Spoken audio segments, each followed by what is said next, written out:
Olá, bom dia, boa tarde ou boa noite, consoante a hora a que me estejam a ver, para mais uma lição aqui da oficina 5, a oficina do palco, e hoje vamos falar do palco propriamente dito, não é? Vamos falar mesmo da oficina, da casa, portanto, e do seu segundo mandamento, ou do segundo mandamento do ator, que é conhecer o outro, não é? Estivemos muito centrados no conhecer-se a si próprio através da relação com o outro, conhecer-se a si mais uma vez, até vimos ali as três fases da verdade cénica e de como é que se põe em palco essa mesma verdade.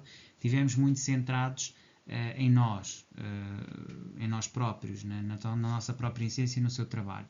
E, portanto, este ciclo das primeiras 8 aulas teve a ver com isso. Aqui, a partir da nona aula, começamos a conhecer o segundo mandamento. O primeiro mandamento é conhece-te a ti mesmo, desenvolve as tuas capacidades, aprofunda-te, conhece a tua história, vai buscar a tua verdade à tua história. Aqui começamos a trabalhar o palco, ou seja, conhecer o outro, perceber os outros, porque também, obviamente, quando falamos para um público, temos que perceber que conhecemos o nosso, digamos, o nosso ator contra o qual contracenamos, mas também temos que conhecer o impacto que isso gera no público. Portanto, tudo isso é o outro, é aquilo que é diferente de mim. Seja o outro com quem eu interajo em cena, seja o outro enquanto espectador que olha para aquela cena e toma as suas próprias apreciações. Embora aqui no palco não seja muito importante, não seja relevante ou especialmente relevante o público. É mais relevante a minha atuação em relação ao que me está próximo, àquele com quem contraceno. Então vamos lá avançar para esta lição número 9. Então, o segundo mandamento do autor implica conhecer que o outro é essencial em palco, que não basta saber a nossa fala ou performance, que o palco é feito de relações e que apenas atuando com o outro e não sobre o outro poderei ter sucesso, e que há uma presença relacional que é foco desta etapa. Essa presença relacional supõe aquilo que nós já trabalhámos, que é a nossa essência e não o nosso ego. Estamos focados na nossa essência e não no nosso ego, mas estamos também a procurar conhecer a essência do outro, não o ego do outro, mas a essência do outro. Portanto, como se diz aqui, não basta saber a fala ou a performance, temos que conhecer essencialmente o conjunto das duas falas, das duas performances, para termos a tal intuição, o tal instinto, o que é que o outro vai dizer a seguir. A lição número 1. Temos que atuar de igual para igual, evitar uma superioridade, mas também uma submissão. Nós não devemos entrar nem em superioridade nem em submissão na cena. Portanto, todos os personagens têm valor igual e devemos atuar segundo essa verdade. Isto implica realmente a capacidade de haver uma discordância respeitosa, não é? E isto é importante também fazermos. Ou seja, sabermos impor a nossa presença perante um amigo, perante alguém, não concordar com tudo. Dizer, olha, não concordo nada contigo, acho que estás completamente enganado sobre isso. Sobre isto e isto, não concordo.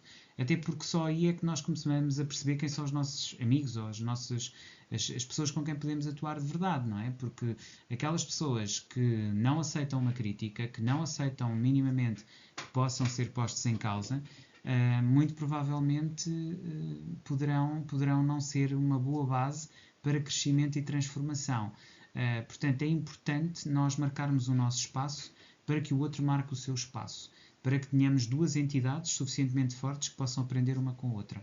Depois, o objetivo é a escuta, a igualdade e uma tensão que tem que existir sem competição, ou seja, a pessoa estar muito certa do seu valor e da sua capacidade individual é absolutamente essencial para estar aqui já a este nível de estar com o outro, não é? Do segundo mandamento do ator, conhecer o outro. Então, lição 2, a escuta é a ação.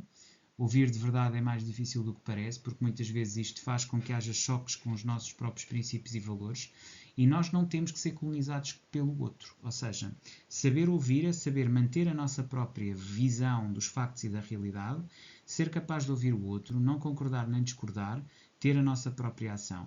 E, portanto, esta escuta ativa transforma a nossa performance. Nós depois saberemos a forma melhor de nos adaptarmos.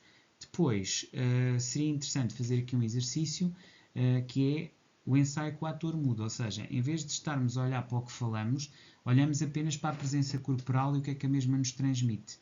Isto vai-nos obrigar a sentir, a reagir, sem preparar a resposta. Esse é o objetivo, ok?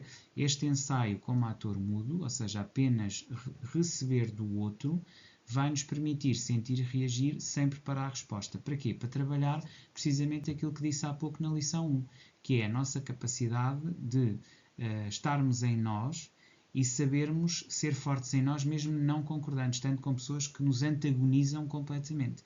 E assim saberemos sentir, sabemos reagir de uma forma educada e polida, mas não vamos preparar sequer a resposta. Faremos isso tudo interiormente. Isto cria uma barreira e impede-nos de ir imediatamente para a ação e de agredir ou ofender o outro, ok? Terceira lição, o nome tem poder, ou seja, sempre que verbalizamos ou chamamos ou convocamos, eu gosto muito da expressão convocar, quando convocamos, chamar o outro pelo nome traz dramaticidade, traz maior proximidade, porque estamos a falar do outro, estamos a definir o outro. Portanto, o nome é uma escultura emocional, digamos assim. Portanto, usar o nome com diferentes intenções. E aqui podemos ter desde o escárnio até o elogio, a admiração. Usar o nome com propósito, nunca com excesso, ok? E mais uma vez aqui, a partir da essência e não do ego. Combinação de exercícios. Cria uma cena curta com duas personagens, onde usa estes 3 exercícios. Aplica igualdade, escuta, nome intencional. Grave, revise, discuta o impacto da relação, ou seja, criando esta combinação de exercícios e faça isto, permita que o seu colega companheiro faça o mesmo e depois concentrem-se nos impactos que tudo isto criou um no outro e o que é que aprenderam sobre vocês próprios com a combinação destes mesmos exercícios. Acho que isso será algo interessante e importante para vocês tirarem daqui conclusões e aspectos que são importantes para um trabalho mais profundo daquilo que é a vossa própria estrutura. As ferramentas criativas digitais podem ser importantes, nomeadamente as gravações para observar a escuta real, usar softwares de roteiro para análise de diálogos, apps como o Miro e o Milanote para mapear relações. Isto é muito interessante e muito importante.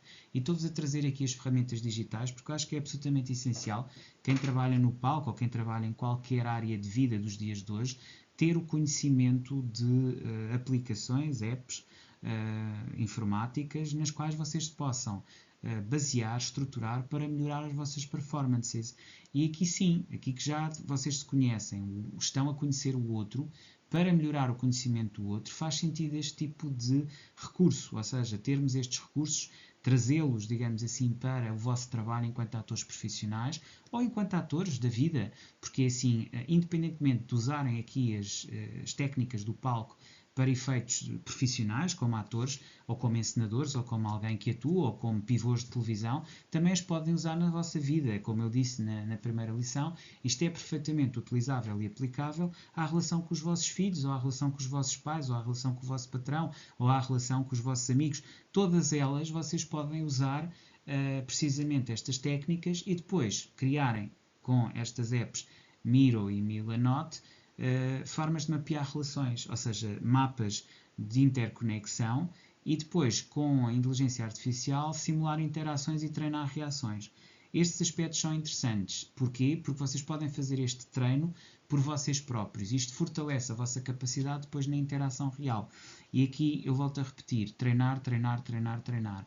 Só se consegue chegar em qualquer área de vida à perfeição, àquilo que se aproxima da perfeição, com muito treino e entrega. E para isso é mesmo transformar pedras brutas em pedras cúbicas com muito trabalho e entrega, ok? Portanto, vocês têm que ser capazes de fazer isso e só o farão se forem capazes efetivamente de mapear as relações e de simular interações. E não deixem de recorrer a ferramentas criativas digitais.